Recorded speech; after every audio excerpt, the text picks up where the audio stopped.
Olá, alunos! Olá, historiadores! Bem-vindos à nossa aula de História. Eu sou o professor Daniel Ruas e hoje nós vamos iniciar o estudo sobre Idade Antiga, povos da Antiguidade.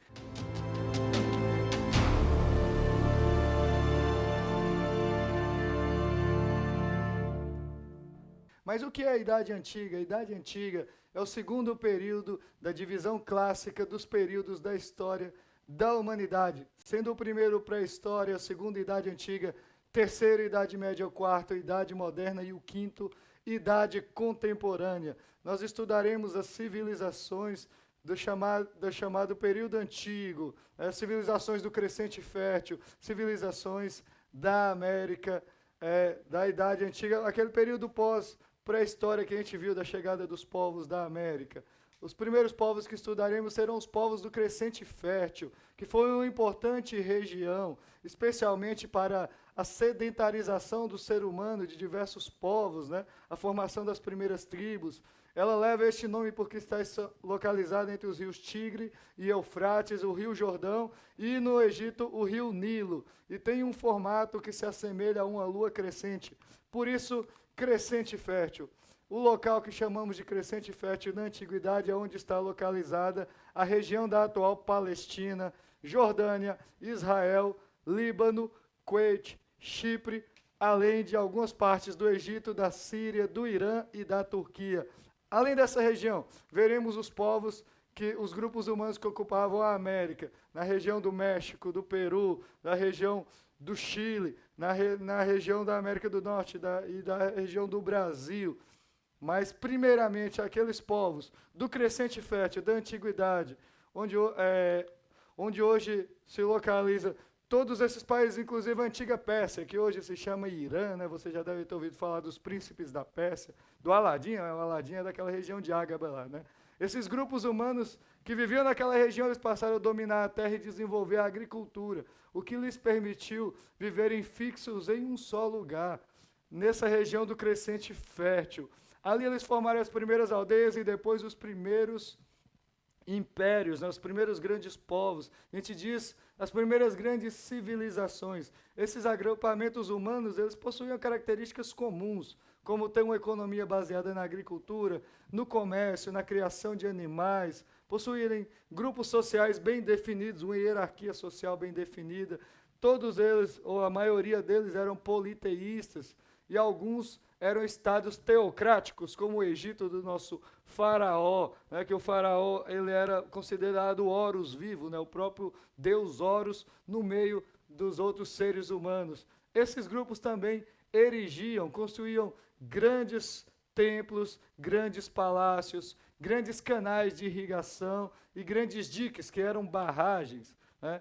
Esses povos também desenvolveram formas de escrita. Primeiramente, os sumérios, a primeira forma de escrita que nós temos de registro, chamada escrita cuneiforme, onde eles escreviam em tabuinhas de argila com um estiletezinho em forma de cunha, por isso cuneiforme, né?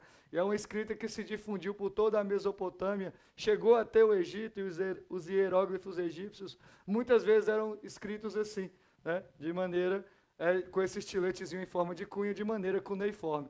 Os fenícios acabaram inventando posteriormente o alfabeto, que foi aperfeiçoado pelos gregos e depois pelos romanos, chegando ao nosso alfabeto atual. Já nas sociedades da América, também havia formas de escrita, a escrita pictográfica, que eram desenhos, né?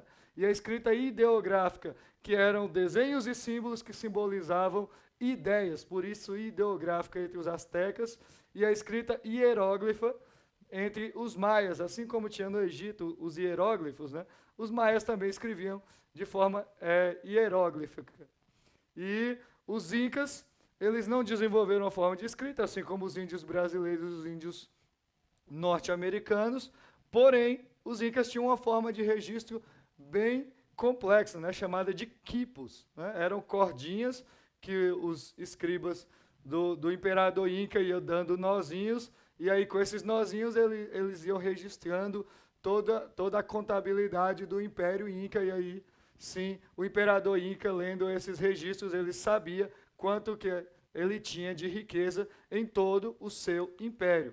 Com relação às grandes construções, às grandes edificações que os povos da antiguidade fizeram, umas em homenagem a seus deuses, né, como os templos da Mesopotâmia e da América, outras como sepulcros dos faraós, que são as grandes pirâmides da região de Gizé e todas as pirâmides que existem no Egito, mas as três principais, que são o cartão postal do Egito, são as pirâmides de Gizé e a esfinge, que era uma espécie de guardião do corpo do faraó.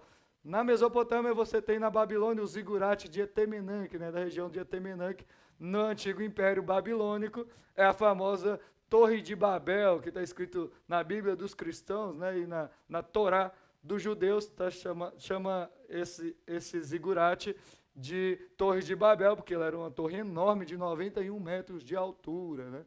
Temos o templo de Kukulcã, também chamado de Pirâmide do Sol, em Chichén Itzá, na península de Yucatán, no México. E temos também outros grandes exemplos, como a Esplanada dos Mortos, ou a Praça dos Mortos, né, em Teotihuacán, na região do México, né, dos antigos povos astecas, onde ficam vários templos. O templo em homenagem à serpente emplumada, que é o deus da criação, é o templo do sol, o templo da lua e vários outros templos. Você tem na região do Peru, né, em Machu Picchu, né, já aqui na América do Sul, os grandes templos como as ruínas lá em Machu Picchu do Templo do Sol, era uma aldeia ali acima de 1.000 metros do nível do mar, né?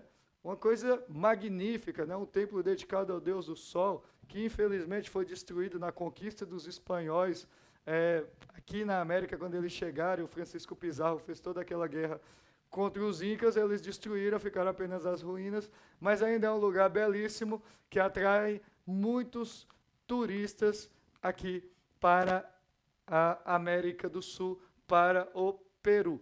Outros templos maravilhosos também existem, como o templo de Palenque, né, na própria península de Yucatán, que está em ruínas também pelo mesmo motivo da conquista dos espanhóis, mas que atrai também muitos turistas e muitos curiosos, porque realmente é um espetáculo belíssimo. Povos que tinham uma tecnologia que podemos chamar hoje de rudimentar, conseguiram construir grandes edificações para os seus deuses, para virar centros comerciais, para virar centros espirituais, e no caso do Egito, para virar sepulcros dos faraós. Então, nessa videoaula, você viu comigo uma introdução, um pouquinho, né? Demos um spoiler do que virá daqui para frente, sobre os povos da Mesopotâmia, assírios, babilônicos, acádios, sumérios, sobre o povo do Egito, sobre os povos maias, astecas e incas da América, e que nós estudaremos nas próximas videoaulas. Até a próxima videoaula,